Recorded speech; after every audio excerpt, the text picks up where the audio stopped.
TMZ Live, Harvey Levin here. Charles here. So, word to the wise.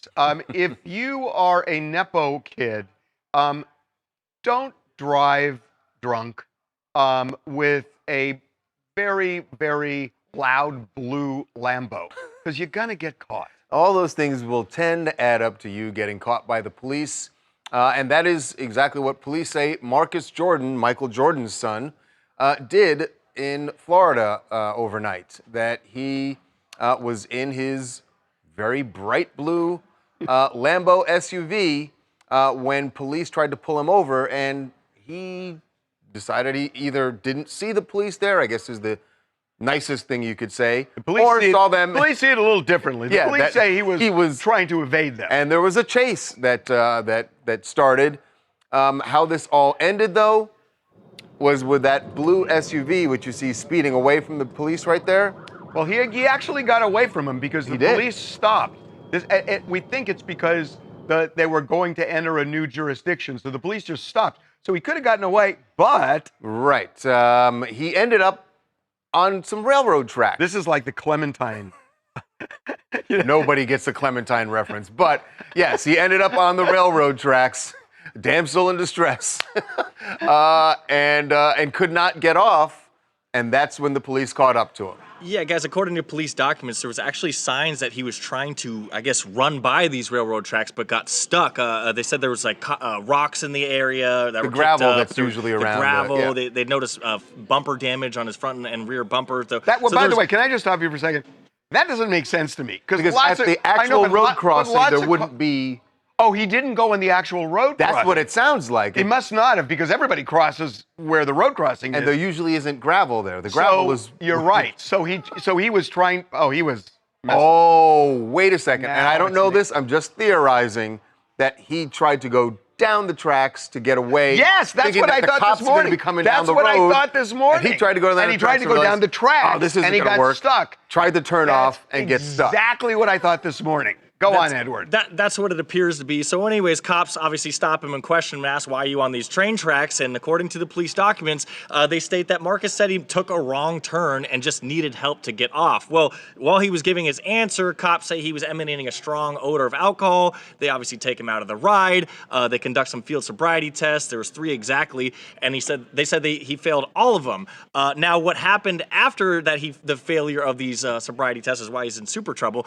They say they searched his pocket and found a white powdery substance in a bag that they claim tested positive for cocaine. Then, to make matters worse for Marcus, according to the documents, they say he became combative, didn't want to cooperate within any of their searches or anything like that. They said they actually had to move his legs apart to search the rest of his pants. They said when they were trying to put him in the police squad vehicle, he wouldn't go in. He was actually sticking his leg out, so they couldn't close the door. So it was just a big, messy scene. He was ultimately brought to the jail and arrested on 3 charges: DUI crash with property damage, possession of cocaine, and resisting an officer without violence. So, Michael Jordan. What? Oh, the phone call to Michael. By the way, he got out of jail this morning. Walked out. Of course, there were reporters waiting for him. Marcus had nothing to say, probably wisely. I don't know. That's the blue Lambo. That's a different one. It's a different one. There are 2 blue Lambos that color? It's a different color blue. We're under the understanding he was picked up in a different Lamborghini SUV and then went to the tow truck to get his old SUV that he... They had matching blue... No, they're not matching. Oh, yeah. That was the same color. No. One is like... Oh, you're right. It's darker. See? One's the electric blue and another's Who sort of a gets 2 powder of the same blue. ones? The powder blue, by the way, Michael Jordan. Anyone get it? Ed, you know. North Carolina. He's North Carolina Tar Heel blue. Oh, I would have guessed that. Yeah. And by the way, he was wearing Air Jordans when he walked out, but, I mean, he owns one, they're his dad's, and 2, he owns a... So Michael Jordan gets a phone call. Oof. That's going to be rough, right? Oh, maybe he doesn't. Maybe you avoid making that What phone is their call. relationship? I mean, they're not estranged at all. I mean... I don't know how often they see each other, but we see them out pretty often. I don't think there's any sort of no, there's no risk issues between with them, or at least there hadn't been. Yeah, so he's in some trouble here. He is in some trouble. I mean, look, the one lucky thing you can say for him is he did not hit anybody else, didn't hit any pedestrians. Nobody was harmed other than his vehicle. I'm telling you, the lawyer is going to have trouble with the cocaine possession, trouble with the DUI, but the crash on the railroad track, I think he's got a shot at. Honestly. No, I do. I do. Hey, my name is Andrew Washington, and I'm from Long Island, New York. So one of these things about these celebrities and their children that just baffles me is you have the whole world in your hands. How do you go out and get arrested for a DUI, end up on the train tracks on a Lamborghini, and worse, you have cocaine in your possession? It's like you have everything gifted to you. And listening to the story, 3 DUI tests? Like, how many tests do you have to fail? Well, no, they do that a lot. Here's the answer to your question. Because if you're drinking, you have impaired judgment, and that's true of anybody, regardless of how much money you have. You drink, your judgment goes out the window. I want to tell a quick story, and then we got to move on. Okay. I don't know if you remember this, but way back in the day. By the way, I love Lindsay Lohan, and she's doing fantastic now. But back when she wasn't, like 12, 13 years ago, she got stopped. She was actually rolling down Pacific Coast Highway and got stopped right in the parking lot of Santa Monica Police. And they searched her, and they found white powder. And the cops believed it was cocaine. But she never got charged with it because what the officer who got it looked at it and thought, oh, well, that must just be a crushed up breath mint, lifesaver, yeah. and threw it in the trash, and then it got contaminated so they could never use it. So that's my story. We're going to move on. I don't know. That's not going to help Marcus Jordan at all, but yeah, we'll move on to Kanye West, who is celebrating all the attention he and his wife Bianca got at the Grammys, and using that, I think, to launch or try to launch his new product that Yeezy is making. I think launched. Yeah, he did launch it, actually. And you could argue that this product is... It's a direct competitor of Kim's Skims. Yes, indeed. It's a Yeezy women's bodysuit, which Bianca was actually wearing at the after party for the Grammys. We had to blur a lot of it because, well, you know, Bianca, that's what she does. And so now he posted a photo of her wearing this bodysuit, a photo that's usable without blurs, and also showed off this bodysuit, which only costs about $20, which is like 5 times cheaper than Skims. Did I hear someone say it's one size fits all? They did. Yeah. They said one size fits all. I don't get it either. When you go to the site, it says one size fits all. But I mean, I can't imagine, like, if it fits for Bianca, it doesn't necessarily mean it's going to fit for everyone else. But not you know, everybody's built that way. Right. A lot of people are pointing out, though, like, this looks a lot like Skims because Skims is all basics, exactly kind of like the same cutouts. You know, Kanye did have a big hand in putting together Skims and the design and things like that. But now he's kind of like creating a competitor for his ex-wife's brand. And by the way, that and undercutting her price. Yeah, I mean, if you want to buy something from Skims, it's like $100 plus.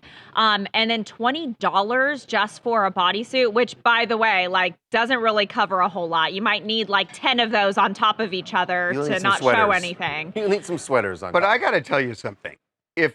Look, Kanye is unique, but he helped create Skims. If he can do this again and undercut what he did before, I think you have to say he's undeniably a brilliant marketer. I don't think anybody's ever questioned that. Well, I think he's gone so off the rails. Yeah. But this gets him back on track in terms of that. By the way, and you have to know that when they showed up at the Grammys where she was wearing nothing, he had to know that this was the plan, Oh, right? of course he did. Right. We're going to get all this attention. And by the way, they were the most Googled couple at the entire Which Grammy. he also flaunted. And you know how she was wearing kind of like a very sheer dress over that Grammys look? He posted that on his Instagram. It's called the Invisible Dress. This is another item he's going to be selling. It's not listed on the website yet, but it's like TBD. That's great. I'd like to see that as a hot seller. Well, no. Yeah. So you get arrested for public nudity or whatever. Like, and I bought it legally. Well, no. You say to the officer, look, it's an invisible dress. You just can't see it, but it's invisible. I'm wearing an invisible dress right now. Let me go home. They'll be happy to take you in the invisible dress. Come on downtown. This is Farai Bennett from Los Angeles.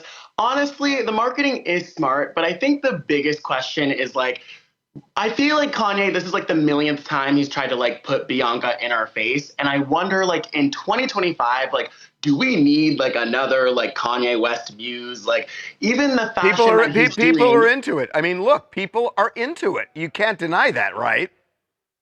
I can't deny it, but I also feel like in 2025, like people are also into getting fully dressed. And I think the thing with Skims is that Skims has very good quality, which is why it's very expensive. You just sound like you're pro-Kim. Well, no, he's just saying, look, you get what you pay for. That's basically the principle he's saying. Well, but see, okay, here's my argument to that. I could buy 5 of those things and keep reusing for just 1 Skims. So over time, 5 will last longer than 1 Skims. How do you know? I don't. Okay, we're going to take a break. All right, when we come back, very serious ordeal for Ewan McGregor and his family. He has gone to court to get protection from a woman who has traveled all the way across the country, threatening him along the way, threatening his family members, making references to Da Vinci Code, Dexter. It is a really scary situation for him.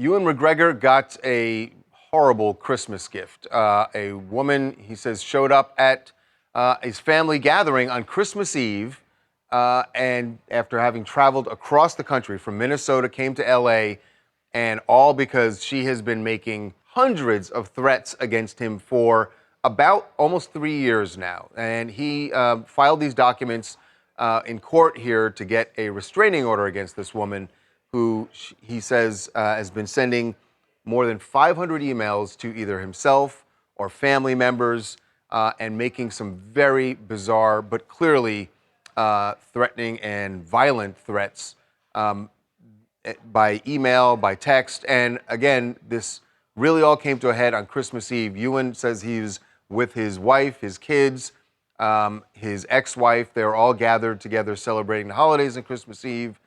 And the woman showed up at the security gate, trying to get in there. Now security turned her away, but at this point he had all of these threats, and that's why he's now gone to court. I am wondering, why did it take 3 years? Because if somebody is doing that, the reason you get a restraining order is that when somebody violates, you can throw them in jail. And that, as opposed to going through a trial and everything else, if they violate the restraining order, boom, they go to jail.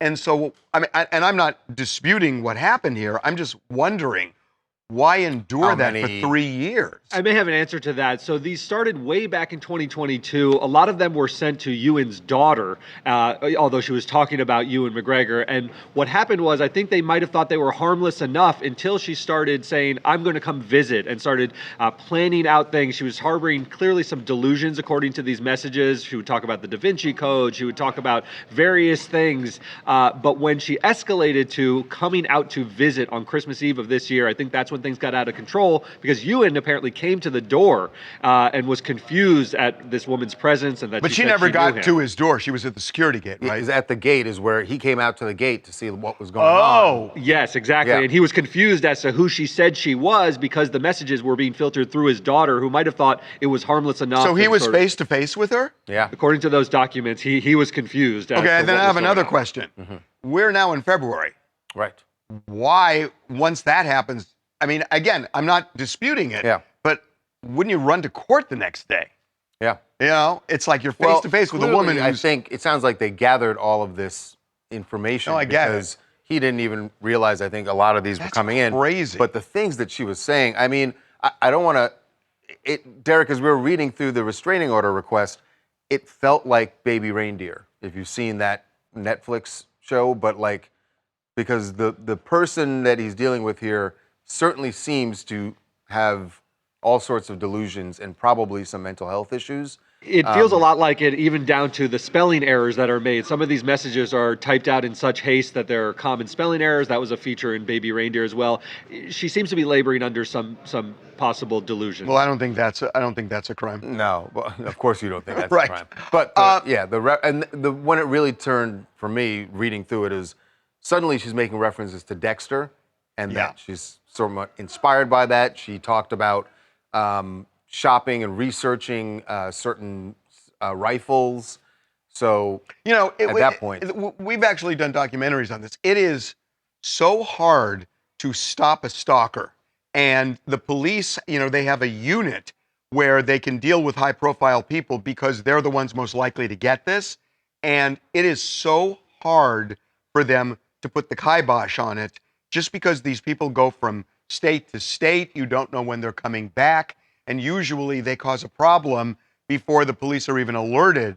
And so this is a really tough way of living where you don't know when you walk out of your house, is that person who's been bugging me for the last year, are they going to be lurking outside? And it's a really scary thing, and especially for high profile people. And the step of getting the restraining order means that should they make any move, come close to you, contact you, the police can immediately arrest them. That's right. And that's clearly the protection that Ewan is looking for himself and his family. Hi, this is Sherry. I'm from Honolulu. So listen, here's another thing. I do not think a restraining order is going to keep his family safe at all. I think that she is mentally unstable and should be forced to have some sort of analysis to find out what is going on with her, because if she means everything that she says, a restraining order is not going to stop her. You're absolutely right. But the thing is, if she violates it by even communicating with him, sending him a text, that would be enough to put her in jail. Right. Doesn't solve the problem, which is some mental illness, clearly. Right. Okay, we're going to move on. Yes, to the battle over the Blake Lively, Justin Baldoni court hearing. Both sides are claiming victory. And we may have a little better understanding now why that is. But Blake Lively's side, people close to her, are talking about how this has impacted her and her family. We know that Justin and his family went on vacation last week. They were in Hawaii, looking very relaxed. And then Blake and Ryan Reynolds are now on vacation. I'm not saying they did this as a response to that, but they posted some photos from their vacation, not clear on where they are, but certainly seeming we're relaxed, right? We're okay too, trying to give off that same, we're not bothered by this. You know what's really interesting vibe about that? Clearly, this is all PR. I mean, this is what's going on here on both sides. In a way, it's tough to do it because you want to smile. On the other hand, you're alleging that it has crushed me emotionally in the lawsuit and all of those things. And the smile belies that. And so it's confusing to people who are trying to reconcile the two things. Even though you can, it creates that confusion. Yeah. So what I'm hearing is that they're on vacation, they needed to get away, but they're zapped. This has been going on now since the start of the movie, when all this unfolded, and it's still happening right now. That said, Blake has a lot of confidence in the facts. She feels the facts are on her side, and that what Baldoni is bringing in the countersuit is a sideshow, and she is more than ready for her day in court, whether it be next week or next year in March. She is prepared. It's not going to happen. Well, there's the not court going to be a date is trial, March. guys. The court date is March of 2026. And the most absurd thing is this thing yesterday that happened, that the judge said, we're going to enforce the rules of professional responsibility, which isn't even a court thing, it's a state bar thing. And we're going to say, you can't say things publicly that prejudice the jury. Right. Which is what Blake had been requesting. Right. Blake's side had been requesting that. But that's... They've been asking the judge to stop Brian Friedman from saying things that they felt, at least, that her side felt was prejudicial to potential jurors. She worked with the New York Times on that story, which would have prejudiced the jury. B, everything that comes out of a lawyer's mouth is not to show the truth. It's to influence the public and possibly influence a jury. I taught this in law school, at several law schools. I taught professional responsibility. It's a ridiculous rule. Everything is designed to prejudice. That's the way the law, that's the way Blake's side feels like they got what they wanted because the judge said, you must stick to this rule that I hear what you're saying. And Brian Friedman, Justin's lawyer, says, we won because there's no gag order on me and I'm going to still say what I want to say. And I don't think you're ever going to find out who won this case at all because it is never going to go to trial. Tammy Story from Parker, Arizona. So I'm glad that they're smiling and on vacation, but honestly, I don't think it's going to last. They have a huge legal battle against Justin Baldoni, and that man, he is coming with receipts.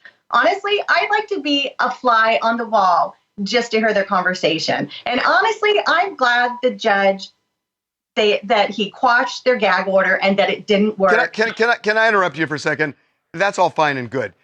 That's an awesome sculpture. It's I kind knew of you were going to point out the bust. No, it's a cross between Julius Caesar and James Dean. And I like it. It is. And I like it. It was my boyfriend's father's, and he painted it, and he's had it for years. I love it. I love it. It's really cool. Thank you. Okay, that said, we're going to take a break. All right. When we come back from current President Trump and where he's going to be on Sunday, and former President Biden, where his career is going. He made a big move, a big Hollywood move. We're going to tell you about when we come back. TMZ's got every freaking thing. Big celebs, big stories, big events. Lenny Kravitz posted this gym workout video. He's wearing leather tight pants. He's also wearing boots and a mesh shirt. Only he can pull this off. It's TMZ. Joe Biden is not going away quietly. Well, let's put it a different way. If he were on American Idol, Ryan Seacrest would say, Joe, you're going to Hollywood. Right? I guess, because he did make a deal here in Hollywood. He is signed with CAA, the huge management agency here in Hollywood, and he is now one of their clients again. Now, he was a client before, and then once he became president, he had to drop out, but he is re-signed with them, which says he's got something planned. Well, he's probably going to write a book, you would think. Yes. Because they all do. Right. I don't know if Joe Biden is going to go on a speaking tour. He could. I mean, he can make a ton of money. Right. But, you know, he's getting up there I in think age. there'd be a lot of interest in a book, especially, you know, given what happened the last year or so. I think a lot of people would be fascinated if he was willing to talk about some of the things, especially the behind-the-scenes stuff. Right, him and Nancy Pelosi. And him and Kamala Harris. Guy, sign me up. I don't pre-order. I would pre-order that. I would be so curious. Now, the thing you want to read is what happened during that last year when some people were saying you should drop out and others were saying not. That's what you really want to hear about. But that's what we were just talking about. Well, no. It's like you weren't here, Harv.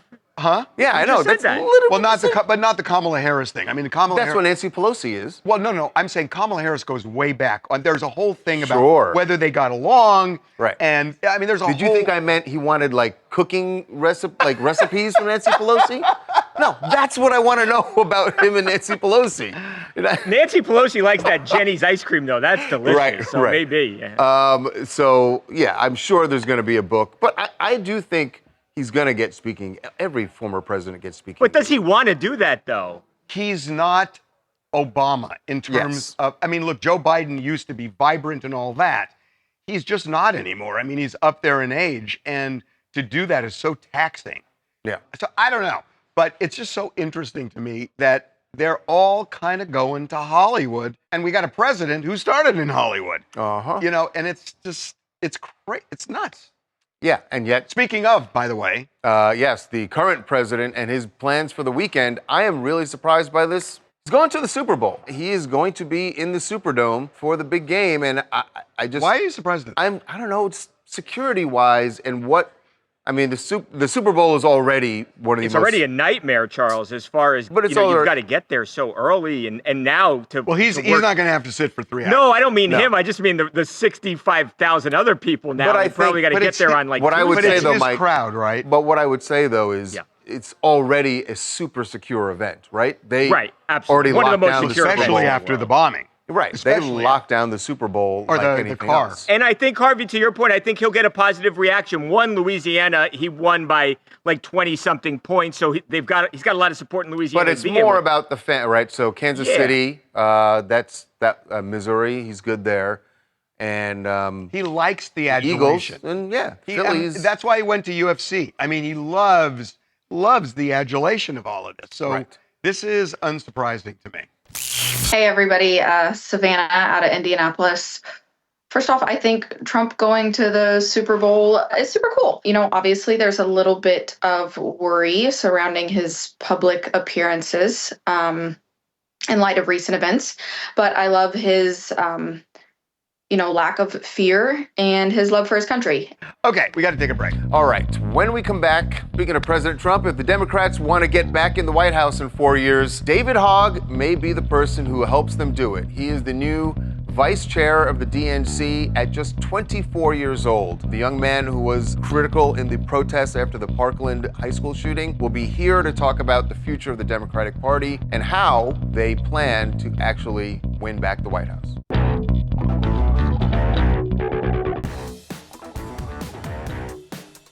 After the election, the big question back then in November and still now is, what are the Democrats going to do going forward? Where does the party go in 4 years? In 2 years, what does the party do? Well, one of the people who will be helping the Democrats make that decision is a young man who we've known for years, the nation has known for years. David Hogg is now the new vice chair of the DNC, the Democratic National Committee. And at just 24, he's got to be the youngest ever, right? Youngest ever, and he has his sights on Congress when he is eligible to run, which is in a year when he turns 25. He's got a future. Yes, indeed, and he is joining us right now. David, welcome back to TMZ Live. Congratulations on this post. It is quite an accomplishment. Good, thank you. Thank you so much for having me on. I'm excited to just put my head down and serve the people and do the work.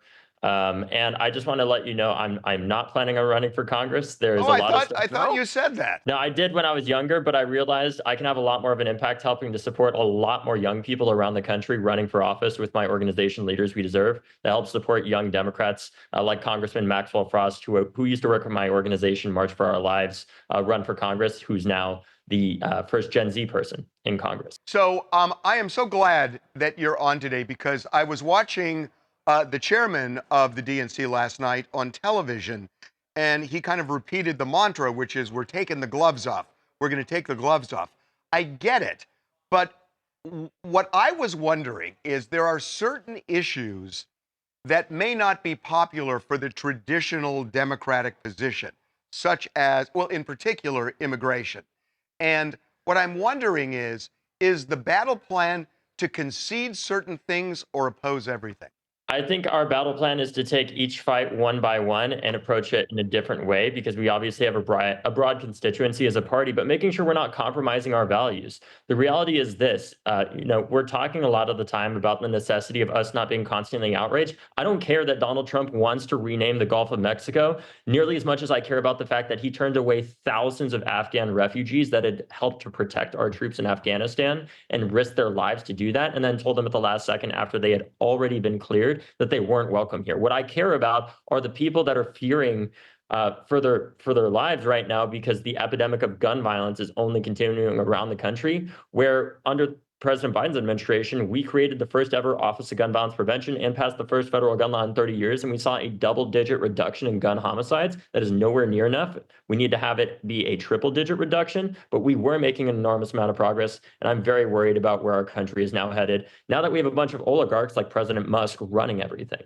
So there are people on the right, David, who are... They're big fans. Yeah, they and I think, if I'm reading the room right, they think that you being in this position, one, you're too young, you're not going to be effective, and they think that you are from a generation that does exactly what we were just talking about, that are just outraged about everything, and they think that that plays into their hands, and that's basically how Trump was elected.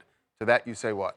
Well, I hope they keep thinking that, because I know I'm putting my head down and doing the work. I help lead, on part of the reason I think they're saying that is because they're angry that I helped lead one of the largest boycotts ever of Fox News, which was not very popular with them, as you can imagine, because I did that when I was just 18 years old, and it cost them millions of dollars. And on top of that, look, I'm not here to just be outraged constantly. I'm here to get something done. That's why, and have uncomfortable conversations too. That's why when I was in college, I joined the shooting club, not because I was the most popular person there, but because I know even though we have disagreements in our country, there is a pathway forward that we have to focus on, where we all want gun violence to end. We don't want school shootings to continue. We have to keep moving forward and making sure that we're not compromising our values, but we're still getting things done at the same time. And I think that my age in particular, because of the microscope that is on me, because of that age, is an asset to me, because I don't have an option of working hard or not. I'm going to have to work 10 times harder than anybody else that was much older in this position, because there is that microscope on me, and I look forward to doing it. Well, a comment and a question. The comment is that I think if there are people criticizing your election to this position, if they think it's because you're too young, they're making a huge mistake, because you are really the embodiment of a young person who thinks through things and clearly cares. And I'm just going to tell you, I saw you on Bill Maher, and I thought you were fantastic, and you really acquit young people of that whole "it's all blind" outrage. That said, I'm wondering how you process this. You're looking to do something different to get Democrats elected in 2 years. To know what you have to do to be right, what did Democrats do wrong in November? We didn't listen to people. We told voters who told us that Joe Biden was too old that he wasn't. And we also told people when they told us that prices were too high not to believe their wallets. That is not an effective thing. I have to go now, but I really appreciate you guys. Well, thank you for doing this. We really appreciate taking it. the time. I know you're very busy this morning, so thank you. We appreciate it, David. Congratulations again, by the way. Okay. You know, I think it is going to be really interesting to watch, because of exactly what you said, that there are people who feel like he's too young.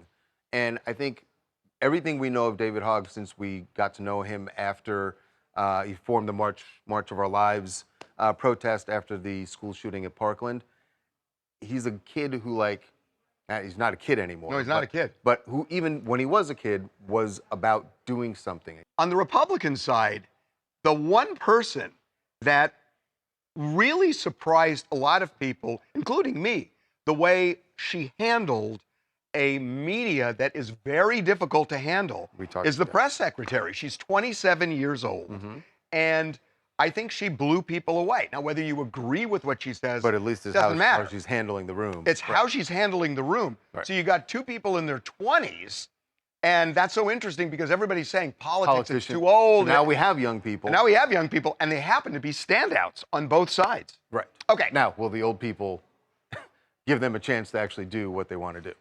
That gets cured in over a matter of time.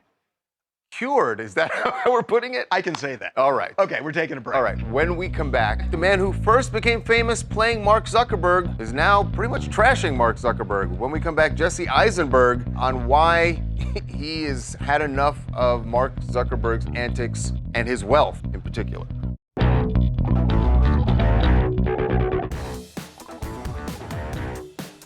Jesse Eisenberg wants nothing to do with Social Network anymore. I mean, I'm sure he's probably proud of the work he did in the film, playing Mark Zuckerberg, but he doesn't want to have anything to do with Mark Zuckerberg. Well, he says he doesn't even know. On the one hand, he doesn't know anything about him because he doesn't follow him.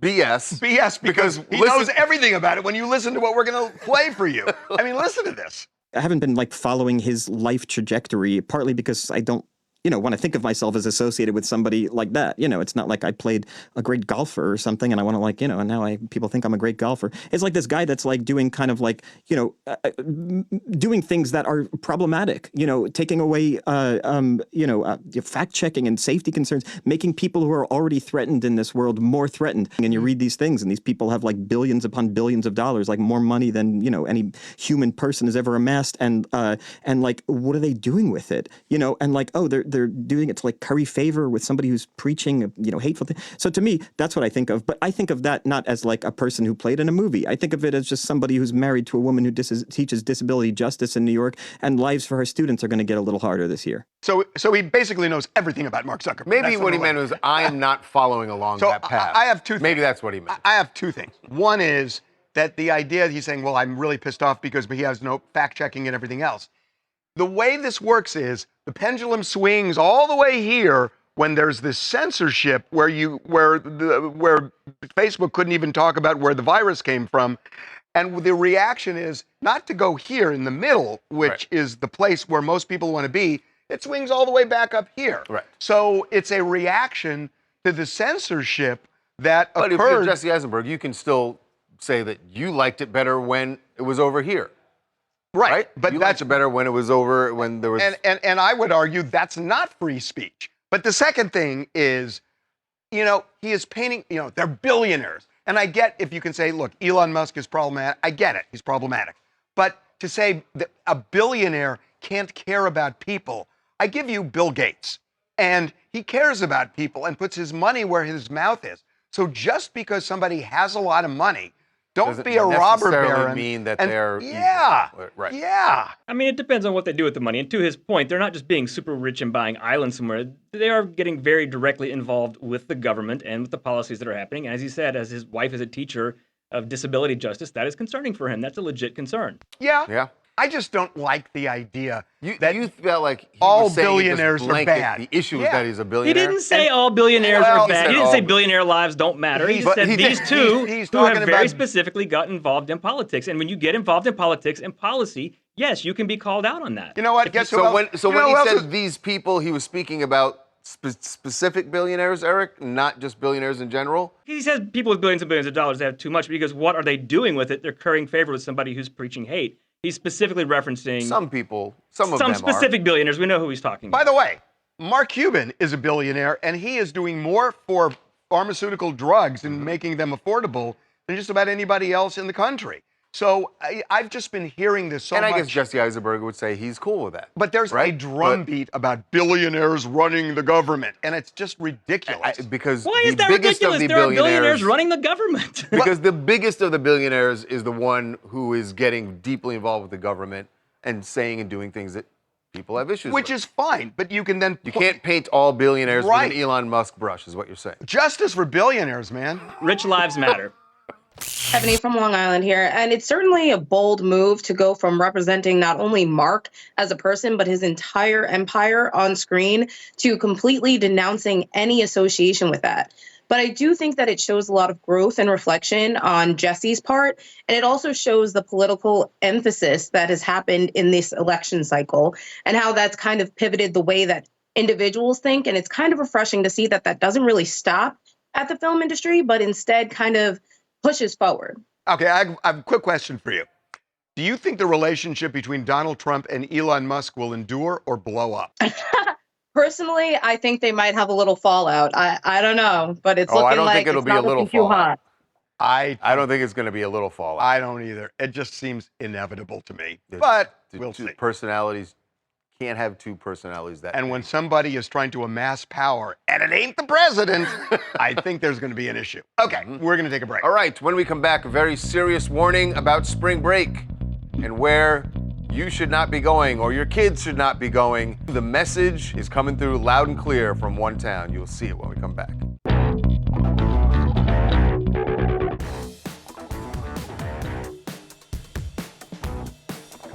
We are both of an age where when spring break comes around, it's just fun, right? As a spectator, to see what young people do and all the mistakes and poor judgment that they show. It can be entertaining for us. And content for our website. And also content for the website. But if you live in one of these towns where they get overrun by spring breakers, well, you might want to do something about it. And Miami Beach, of all places, which you always think of like that's just the mecca of partying, how would they have any problem with parties? Well, they do. And they have put together a warning, if you will, in the form of a reality show. Pay attention if you're planning your spring break or if you're paying for someone's. Spring break, baby! This is my playground. Once we got to Miami Beach, things went downhill fast. Is this for us? How you guys doing? What's going on? You're drinking in public. That's not allowed. This speaker, that's not allowed. Rule after rule after rule. What do you want me to do? I don't want you to do We didn't know the rules. Can I argue right now? This is so annoying. The real villain here is all these rules. DUI checkpoints. You think I wanted it to be like this? Police. You have to take off your tent. $100 parking. No. Sign clearly says. She can't read, sir. spring break. Worst spring break Ever. Falling on 3, 2. Meet me at the top. I'm on another level, going till I drop. I'd come back to Miami Beach, just not for spring break.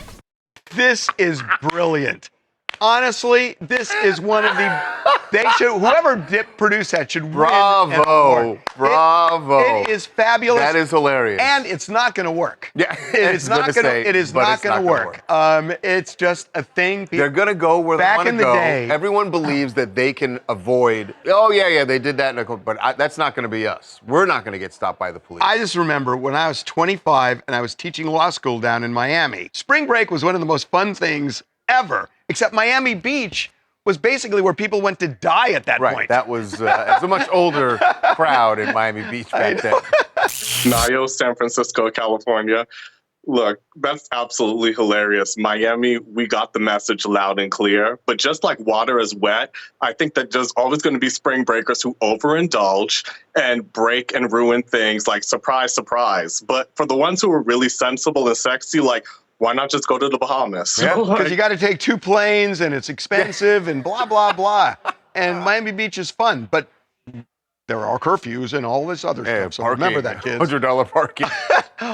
What else do you guys want to talk about?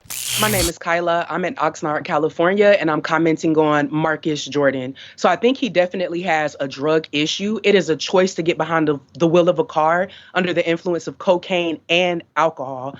I hope that his case goes to drug court so that he can get some mental health treatment, some drug treatment, and get back on his feet. But he has a problem, and if he does not stop, he's going to kill himself or someone else. No, you're making a really good point. I mean, what he did was Russian roulette. I mean, those are the allegations. He'll get to respond to it, but we saw him racing down the road, too. Yeah. One more. I'm K2, calling from Chicago, and I'm commenting on the Bianca and Kanye West story. I just feel like Kanye West wants Bianca to be so much like Kim Kardashian. It's ridiculous. We all know this stemmed from Kim K. I just feel like he just needs to get over it and stop trying to find a replica of his ex-wife and just amend his, family. Well, he found it. Yes. He found it. Okay, we're going to take a break. All right, when we come back, Travis Kelce getting ready for the Super Bowl, facing the media, and of course, nobody wants to talk football. What he did say to a very particular question about Taylor Swift when we come back.